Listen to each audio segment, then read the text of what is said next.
Hello and welcome back to another West Ham Fan TV morning after the game before. Now you notice this isn't the morning after the game before. This is a live stream.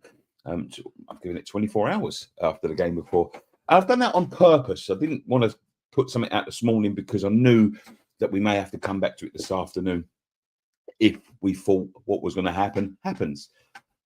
What we thought was going to happen didn't happen at all, to be quite honest with you. Let me plug this microphone in. So we've got a better connection. 1 second. Let me just change that. Should be better now. Right. Yeah, so what we thought was going to happen didn't happen at all. And I thought to myself, well, we'll give it 24 hours and see what happens. Let me start the video by saying this, because yesterday was a very important day. My thoughts go out to Ludic McCloskey. Obviously, Ludic McCloskey was a huge character for me growing up. It was sort of my era when I first started supporting West Ham. He was a goalkeeper, I remember. Iconic character. Was part of the club for years and years and years. Part of our promotion in 2004 as well. 2005, 2006, whatever it was. And he was a coach inside there. A good friend, Jimmy Walker, knows him very well. His name still and has carried on echoing around the terraces. You think of all the players we've had over the years, all of the big players we've had over the years. He's the one that gets sung week in, week out, especially at away games. Oi, big boy, what is your name? What a character he is, Ludic McCloskey.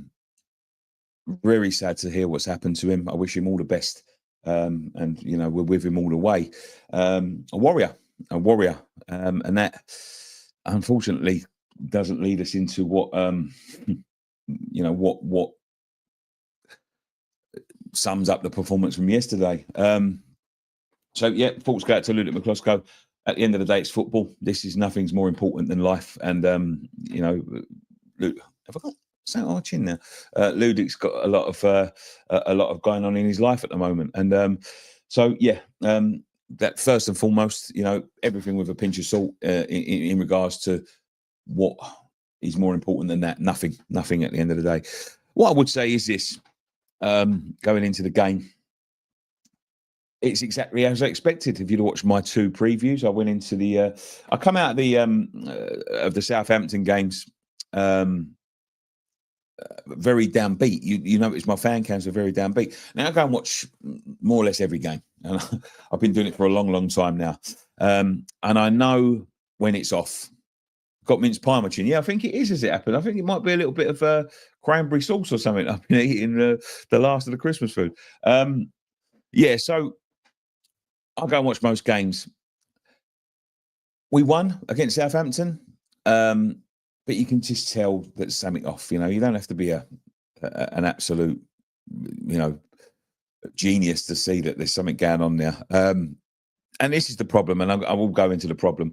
I thought that was it for him yesterday. I've read today that there is he's got 2 games to save his job. That 2 games will be Manchester City and Aston Villa. Why? That's the first cowardice act, I'm going to say. Why give him them 2 games? Why keep on delaying this man's future? He's not going to win them 2 games. If he gets one and then he's going to worry about another 2 games, it just does not do anyone any favours. Sullivan is a coward. Sack him. He's a tight-fisted fuck, to be quite honest with you. Sack him. You've made the wrong choice. Get something out of the season. We can still salvage the season. One of the games is the FA Cup game. At the very least, we'd like a cup run, because the rest is shite. You can get someone in there and salvage this season. This number 1, right? Number 2, right? The same shit every week. And that performance was worrying. And I say it week in, week out. Do you know what worried me more than that performance yesterday was the Southampton performance? Because that is absolutely atrocious. And it was exactly the same. There is no change in attitude. You know, you used to go, you know, I heard someone say to me the other day when we was approaching the game, it would be typical if we went off the back of that performance at Southampton, would have lost that and then would have got up for it against Liverpool. We can't get up for it. I mean, I'll get onto the ground in a minute, but We can't get up for these games against Liverpool because we are flat. We are flat as a pancake. I had a flat tire on the M25 the other day, got shredded to bits. Flat as that. Flat as that. It is absolutely atrocious from top to bottom. The players do not, they're not going to get away with any blame. We pay hard-earned money, and this is what you've got to remember when it comes to football. Yeah, we pay hard-earned money to go and watch that shit. We get paid hard-earned money to watch you put in a bit of effort. Listen, this club, this badge on my chest, if you run your arse off for it, doesn't matter what the result is at the end of the day. As long as you've done your best, that's all that we ask. That's all that we ask you for, to run your best. We are absolutely getting nothing out of these players. For yesterday, I didn't stay to the end. I went straight outside. But somebody told me that 2 players out of all of the ones that come to played in the game the other day come over. Atrocious. Some of these players don't care. Some of these players are, they're just waiting for the exit door. The club's in turmoil again. Once again in turmoil. What's the problem? They're not playing for the manager. But at the end of the day, if you don't want to play for the manager, play for the fans. What are we there for? We go and watch that shit every week, and they think it's all right to 3-0 down and players are walking around the pitch. Not good enough. Not good enough. I want to see people flying into tackle. I want to see people making effort. I don't care if you lose 7, 8, 9, 10-0, as long as you're giving effort. I don't care. You know what I mean? No one expected us to go and beat Liverpool. No one expected us even to get a draw against Liverpool. But we don't expect. Well, actually, that's wrong. We do expect to lose like that, because that is what we've seen all season. Now, this is why I'm worried about that performance. These performances are flat. They're not going anywhere. We're getting to the point now, halfway through the season, people are going to start sort of looking around. There is still no big pull away. Oh, yeah. There's still no big pull away from top to bottom. People can still get dragged into this. There's going to be a point in the season where there's going to be a couple of clubs, they start to sort of get that little bit of resurgence, a little bit of fight. We might have 23 points at the moment. It won't be us.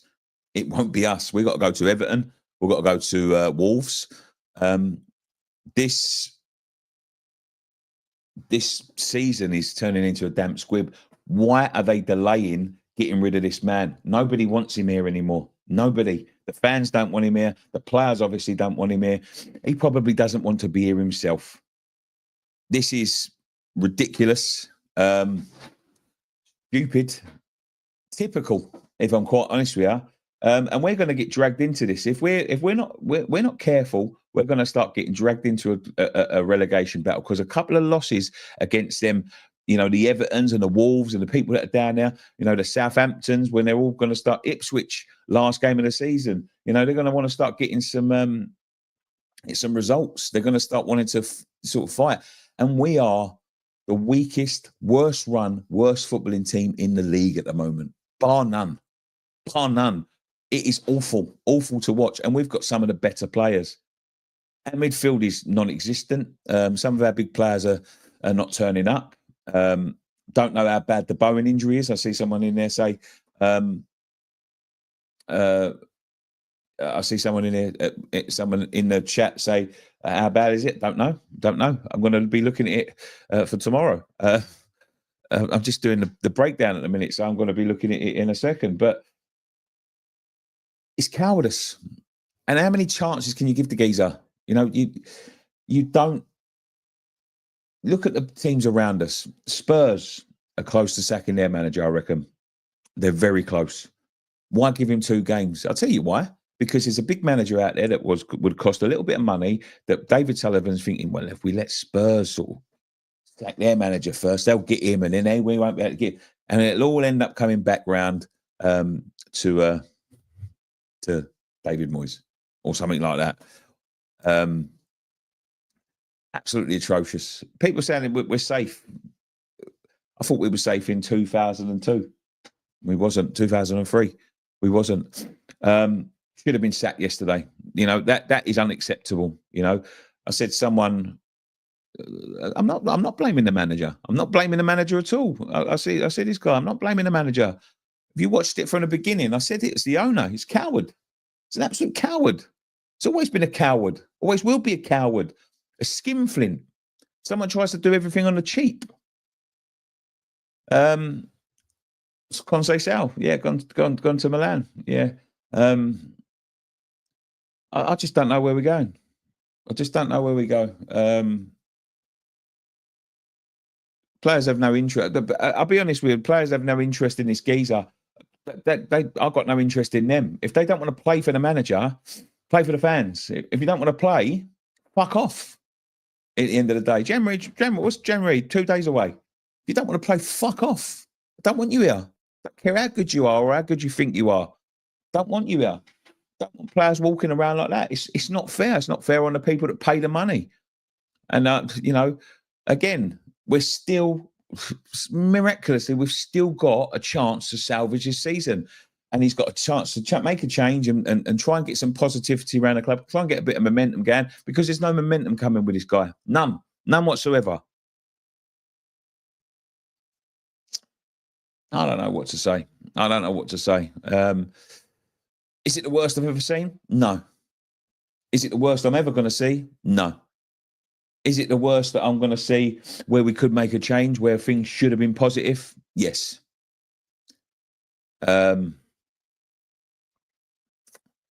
Yeah, it's poor. It's poor. They're taking a piss. The club are taking a piss. All of this on top of this, this fucking no concessions thing. They are taking the fucking piss out of us. Look, they've put some money in this season, but they fucking skinflint it off the rest of it.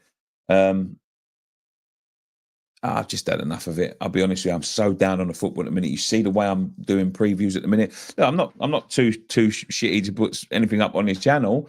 I really ain't. But I've been doing this for 10 years, and a lot of fucking 8 out of 10 have been shit, to be quite honest with you. I've been supporting West Ham for 40 years. 39 out of 40 are shit. I'm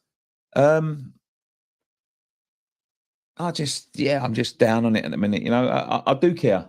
And that's the problem. I do care. A lot of people were saying yesterday, I don't really care anymore. I do care. I do care what happens. And then the problem is a lot of people point their fingers. There's a lot of infighting in the fan base at the minute because of the change of the manager. You don't care because of this. You don't care because you wanted this guy out. I want the best. What's the best for the football club? And I think at the moment, when you look around the whole club, including the chairman, the players, I think we're the only entity in the football club that does want the best for the football club. That's a shame. That's a shame. That cup win 2 years ago seems like a distant memory to me now. I loved it. It's the best thing. As I say, I'll never forget it. But in terms of like the time, it just seems like it's gone totally backwards from there. It's horrible to watch. Horrible to watch this football. Horrible to watch them trying to run this football club, and horrible to see them taking the mickey out of 60,000 fans. As I said before, football's football. But good luck to Ludwig McCloskey in his fight, and we're all behind you. One thing left to say, go on you, Irons.